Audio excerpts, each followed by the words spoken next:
At the end of the last book, Jessica and Ellen dig in the backyard when they find a box. Could it be buried treasure? The name of this book is Buried Treasure, so yes. Yes, it is. Argofunk Book Review, Argofunk Book Review. Ellen's younger brother Mark is there. Jessica and Ellen don't want to share the treasure with him. Jessica purposely pretends to be hurt as an excuse to get rid of Mark for a while. Inside the treasure is $200 cash along with 60-year-old love letters.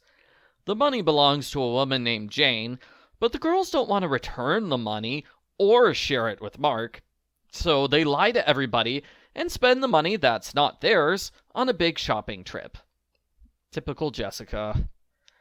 Ellen buys expensive earrings while Jessica buys a Walkman. Ellen pretends the earrings were a gift from her aunt. Jessica pretends she found the Walkman outside a store.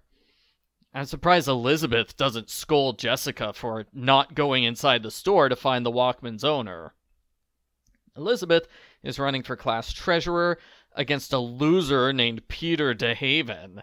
Peter always wears brown socks. The other kids laugh at him when he forgets to cut the price tag off of his new clothes, and the unicorns prank him.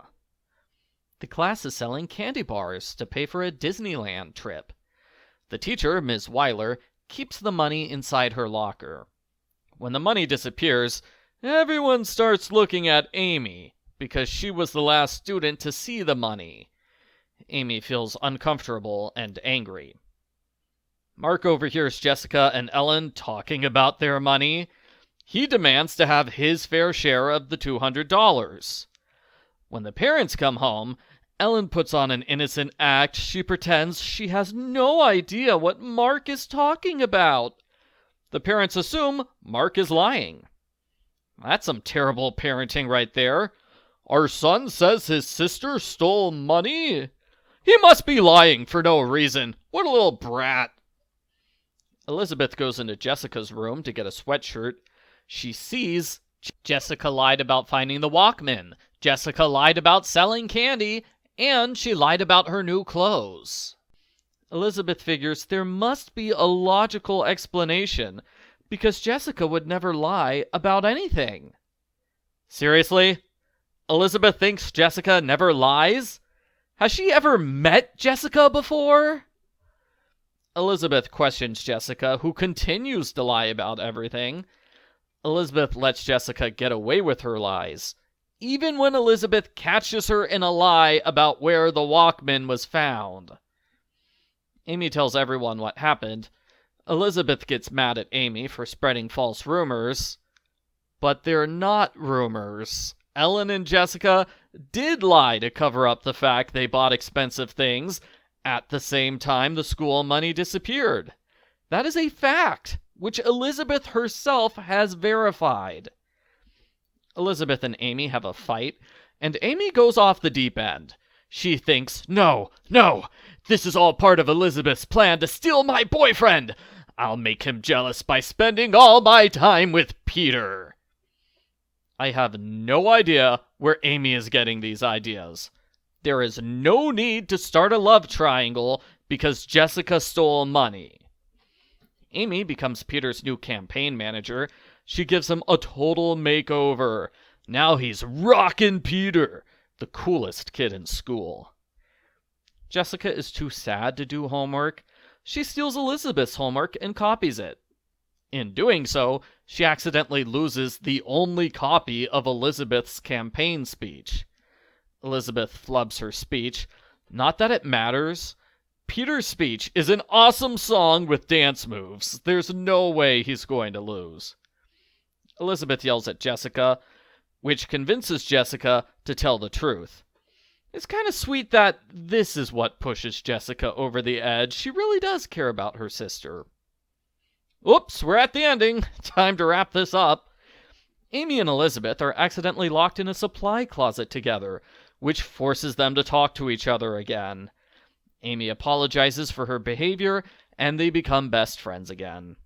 Even better, they find the missing Disneyland money behind some math posters and art smocks.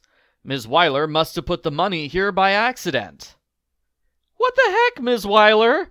Why would you take a box of money out of your locker when moving old posters in a totally different room? That makes no sense. Jessica and Ellen confess everything to their moms. By huge coincidence, the true owner of the $200 shows up at this exact moment. She says, "It's fine, the girls can keep the money." Jessica and Ellen reluctantly give Mark the remaining money, which is $50. Wait a second, 50 is not a third of 200. Mark is getting ripped off here. He deserves to be paid more. Ellen decides she'll never be dishonest again. Amy apologizes to Ken. Peter asks Julie out on a date. And somehow Elizabeth wins the election. The end. Post-book follow-up. Is this the point where the Sweet Valley Twins series becomes more like a sitcom for kids? Because I have been waiting really patiently for the series to switch over to lighthearted drama. The buried treasure premise is certainly more of a kid's story. Amy starting a love triangle for no reason, though? That's more like the Sweet Valley High series. I think the book intends readers to feel bad for Jessica because she's falsely accused of stealing money. The problem with this premise is that it's wrong. Jessica is a thief. Yes, Jessica and Ellen did not steal the school money, but they still took money that's not theirs. They're not innocent, and they've compounded their guilt with continual lies. So I can't agree with the premise that they've been falsely accused. Overall, I thought the book was decent, even though I have a low tolerance for Jessica lying and scheming the whole time. At least she had a legitimate change of heart near the end. As for Elizabeth, could she please stop being so wishy-washy? She knows Jessica is a liar and a thief. She complains that Jessica is a liar and a thief, but she still gets her feelings hurt when other people say Jessica's a liar and a thief. If you don't want Amy to call Jessica a thief, don't tell Amy that Jessica's a thief! I give Sweet Valley Twins number 11, Buried Treasure, a 6 out of 10.